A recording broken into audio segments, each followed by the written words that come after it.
Welcome to Infobook Technologies YouTube channel. I'm Raj Kumar. In this video, we're going to see RXJava for Android in Kotlin. What is reactive programming? Reactive programming is a programming paradigm that deals with asynchronous data streams and the specific propagation of change, which means it implements modification to the execution environment in a certain order. It's all about programming a synchronous data stream. As an example, x equal to y plus z. So, where the sum of y and z is assigned to x, in reactive programming, when the y value changes, the value of x will be updated automatically without re-executing the x equal to y plus z statement. This can be achieved by observing the value of y or z.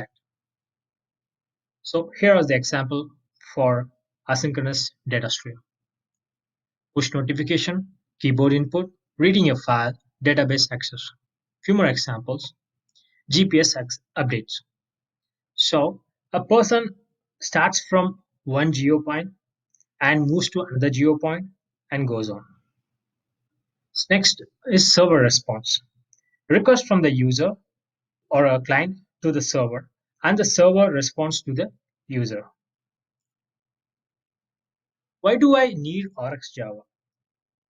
Because I already know how to do or handle any asynchronous data stream. RxJava is just a library which has similar things to handle, which has their own pros and cons. There are few advantages. I need RxJava because it has few advantages. Composable, avoid callbacks, non-blocking, data transformation. We'll look into this in the future videos. What is RX Android? RX Android is specific to Android platform with few added classes on top of RX Java.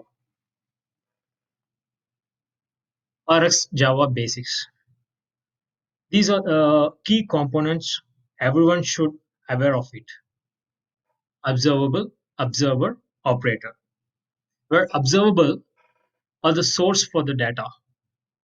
Basically, it's providing the data once a subscriber starts listening.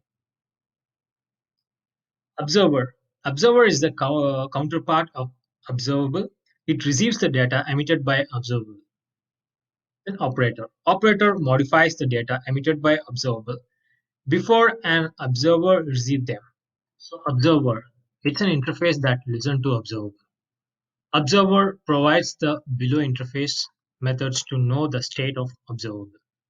On subscribe method. Method will be called when an observer subscribes to observable. On next method. So whatever the data shared from observable, on next method will emit those data. On error, if in case any error, on error method will be called. On complete, when observable completes the emission of all the items, on complete method will be executed. Let's get into workspace for real example. Here I have created RX Kotlin demo class in Kotlin. I'm going to initialize observable and observers.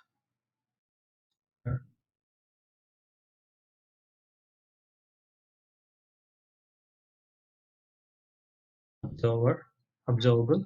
So you have to choose the right one.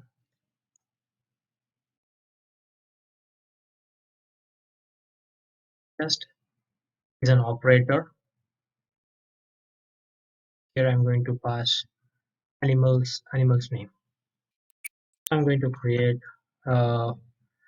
observer.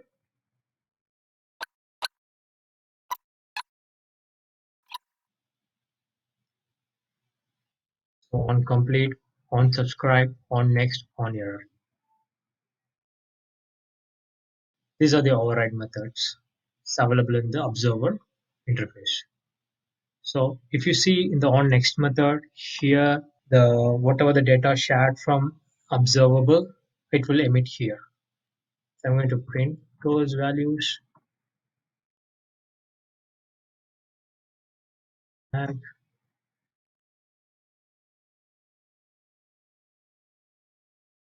so log it here.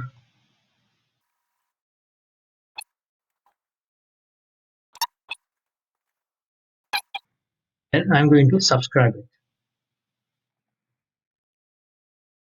Observable dot subscribe observer.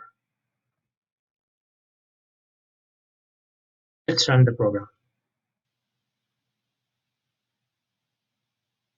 So here's the result.